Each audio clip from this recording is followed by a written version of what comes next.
The sun was a blazing furnace over the endless expanse of the Moroccan desert, a place where time seemed to stop and the earth itself whispered secrets to the wind. Beneath the cruel glare of the sun, a lone figure stumbled through the dunes, his uniform torn, his lips cracked from thirst, and his mind teetering between exhaustion and focus. His name was Ethan Cole, a British intelligence officer who had been sent on what was supposed to be a covert surveillance mission, one that had gone horribly, fatally wrong. Only 12 hours ago, Ethan had been flying over the border in a small reconnaissance aircraft. His mission was clear: track a group of armed smugglers believed to be supplying weapons to insurgents in northern Africa. But somewhere near the Erg Chebbi dunes, his aircraft's navigation system had failed. Before he could radio for help, a missile, possibly heat-seeking, struck the rear engine. The explosion hurled the plane downward in a deafening spiral of fire and sand. He had survived the crash, barely. His pilot, a Moroccan ally named Karim, hadn't been so lucky. Ethan still remembered dragging his friend's body out of the wreckage, his hands trembling as the heat from the burning fuselage singed his skin. He buried Karim beneath a pile of sand and a broken piece of the wing, marking it with his dog tag before whispering a promise to come back for him. Now, the desert stretched before him like a living, breathing enemy. There was no shade, no water, no visible direction, only dunes rising and falling like golden waves. His radio had been damaged in the crash, its antenna snapped, and his GPS device flickered with a dead battery. The silence of the desert was overwhelming, not peaceful, but menacing. Every gust of wind seemed to mock his survival. Ethan's military training had taught him how to handle enemy fire, interrogations, even torture. But nothing had prepared him for the slow, suffocating isolation of the desert. His canteen was half empty, and he knew that without water he had maybe 2 days, 3 at most. The sun was relentless, burning through his thin flight suit. Every step he took felt heavier than the last, his boots sinking deep into the soft sand. He paused on a ridge, squinting into the horizon. From the height of the dune, the landscape looked endless, but then, far in the distance, he saw something, faint smoke rising from what looked like a cluster of rocks. It could be a Bedouin camp, or maybe a mirage. Either way, it was his only chance. He adjusted his scarf, shielding his mouth from the blowing sand, and began walking toward it. The heat shimmered like liquid glass. Time blurred. He didn't know if he walked for an hour or 10. His mind drifted back to London, to the dimly lit office where his superior, Director Hayes, had briefed him on the mission. "You'll be in and out in 48 hours, Cole," Hayes had said confidently. "Just reconnaissance. No engagement. 48 hours. That was the plan. But the desert didn't care about plans. As the day dragged on, his senses began to deceive him. The horizon seemed to shift. The dunes looked alive, moving in slow, rolling motion. The wind whispered voices, some familiar, some terrifyingly foreign. He saw flashes of Karim's face, the flicker of the plane's explosion, and the haunting image of the missile streaking through the sky. When night finally fell, it came like a blessing, and a curse. The temperature plummeted, the once scorching sand now cold as stone beneath his hands. Ethan built a small fire using scraps from his survival kit, the last of his matches and a torn map. The flames flickered weakly, casting long shadows across the dunes. He sat beside it, clutching his pistol tightly, scanning the darkness for movement. He knew the smugglers who shot him down might still be nearby. They wouldn't risk witnesses.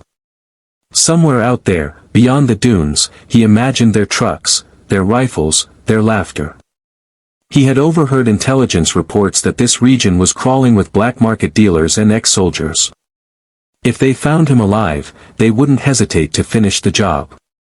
As he warmed his hands, he noticed something glinting in the sand, a metal casing, half buried. He dug it out carefully.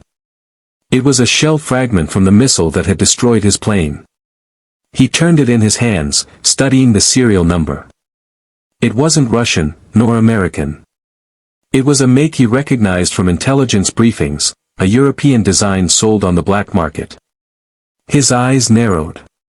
Someone had supplied advanced weaponry to the desert smugglers. His mission, it seemed, had just become far more complicated. Suddenly, he heard a sound, faint, like footsteps crunching over the sand. He froze. The firelight flickered as he reached for his gun. The sound grew louder. He crouched, heart pounding, his finger brushing the trigger. "Who's there?" he called out, his voice low but firm. No answer. Only wind. He waited. Seconds turned to minutes. Then, a shadow moved across the edge of the firelight. A figure in loose desert robes, face covered, stood about 20 feet away. Ethan aimed his weapon, but the figure raised both hands slowly. "Don't shoot," a woman's voice said, calm, steady, and unmistakably local. Ethan hesitated. The woman stepped closer, revealing her face beneath the scarf. Her eyes were sharp, glimmering like onyx under the moonlight. She looked no older than 30, but her expression carried the weight of experience and caution. "You're not from here," she said in accented English. Ethan lowered his gun slightly but didn't relax. "You could say that." She looked at his torn uniform, the burn marks on his arm, and the faint outline of the British flag on his shoulder. "You're military."